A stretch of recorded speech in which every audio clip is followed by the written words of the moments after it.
How's it going? Dr. J here with another inspiring message of health. And today I want to talk about that vital commodity that adds quality to your life, and that's energy. And you will be shocked by what I'm about to tell you when it comes to energy. One of the most phenomenal ways that you can gain more energy in your life is through the power of breath control.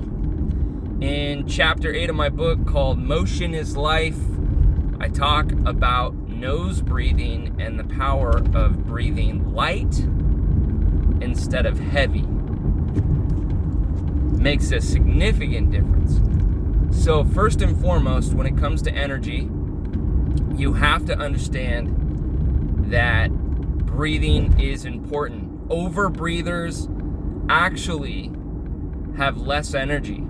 If you think about it, anybody who is out of shape, overweight, lives a sedentary lifestyle, you can literally hear them breathing. Their breathing is very heavy. They sound like they're out of breath all the time. Versus somebody who's super healthy, you can barely hear them breathe. You have to actually really be listening to hear them breathe. In the book, The Oxygen Advantage, written by Patrick McKeown, he talks about the power of breath control. He talks about the power of breathing through your nose, breathing light, and there's this incredible exercise in there. And the shocking part is to actually absorb more oxygen into your tissues. There's a phenomenal exercise where you can literally hold your breath while you're walking. And how it works is you want to breathe through your nose, in and out through your nose, very light while you're walking. And you want to walk for about 20 or 30 seconds.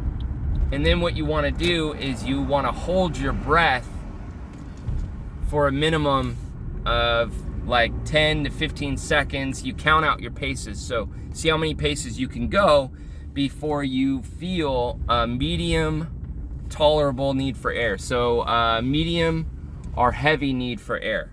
Okay, so you're gonna go for about 10 to 15 paces while you hold your breath. And then when you start to breathe again, you're gonna breathe very light for about 5 seconds and then return to normal breathing in and out through your nose. And then you repeat it for about 8 to 10 cycles while you're walking. It will make a phenomenal difference in your energy. They've done this exercise with athletes during their athletic endeavors. When they're in practice, they've had them practice holding their breath either on inhale or exhale. And these athletes have gone from like placing lower on the totem pole to all of a sudden winning gold and silver medals, coming in first and second place, literally the top of their class. That's what a phenomenal difference breathing can make in your performance. And you know, the secret to life is energy. I've always said it. The number one commodity is energy, because to have creative thinking, to have creative thought, to be able to do what you do better, the secret is energy. Everybody wants more energy. That's why so many people are addicted to caffeine, is because they want that quick fix for their energy problems. The only problem with caffeine is you need more of it to get the same effect, and it leaves your adrenals completely exhausted down the road. So caffeine isn't going to fix your energy problem.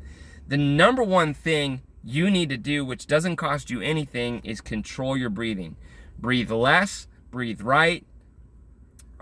Breathe less, breathe light, breathe in and out through your nose. Practice breath holding on a regular basis every morning. In my chapter on peace management in this book, I talk about meditation for 15 minutes. The biggest, most important thing with meditation is your breath control.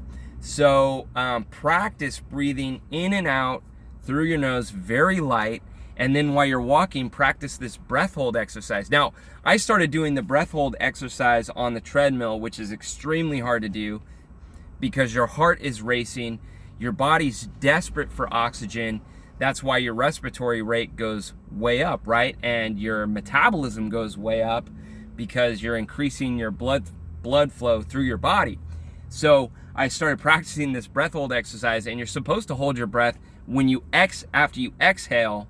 And my heart's racing. I could go for about 10 paces before I feel like I'm about to pass out. But I'm telling you, you start breathing through your nose, it does a couple of things. One, it releases more nitric oxide into your body, which is going to expand your blood vessels, and it's going to smooth out your arteries, so you get increased blood flow. The other thing that nose breathing does is it really strengthens your diaphragm. Your diaphragm is that underrated muscle nobody thinks of. You need a very strong diaphragm, and the stronger your diaphragm gets, the higher your VO2 max is. Now, VO2 max has to do with your body's ability to take in and utilize oxygen. So you'll be able to actually take in more air with a stronger diaphragm.